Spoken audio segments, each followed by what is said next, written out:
Kate Hoey.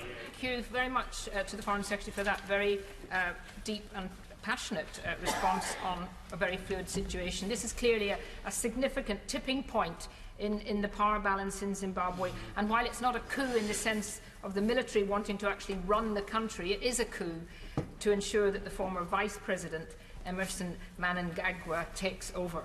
Does the Minister agree that changing from one ruthless leader to another ruthless leader does not help to create the kind of conditions that can lead to a genuinely free and fair elections in the coming year in Zimbabwe, nor will it solve the dire economic situation where thousands of people are destitute and food is scarce?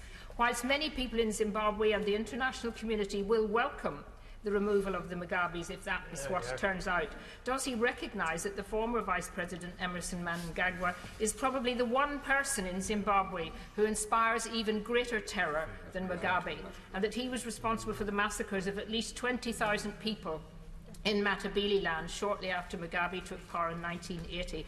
Does he recognise that it was Mnangagwa, who is head of the Joint Operations Command, is widely viewed to have coordinated ZANU-PF's campaign of torture, murder and repression in the lead-up to the rigged runoff 2008 election?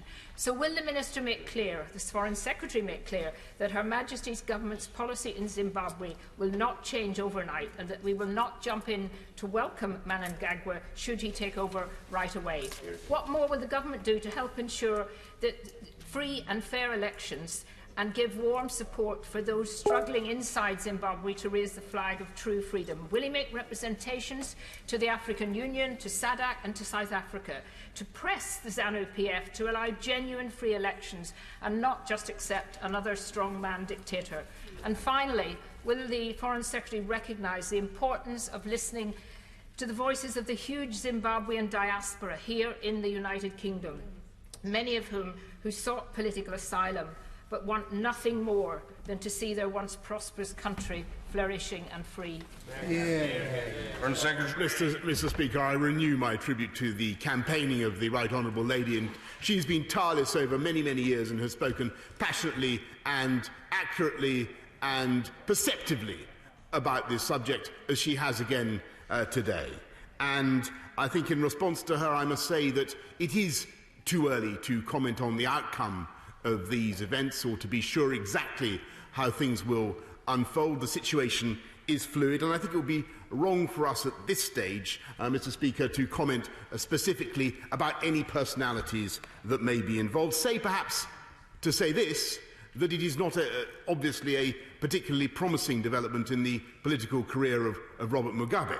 But the important point is that we, and I think everybody in this House, would want the people of Zimbabwe to have the choice about their future in free and fair elections. And that is the consensus that we are building up with our friends and partners, and I will be having a discussion with the Vice President of South Africa to that effect later today.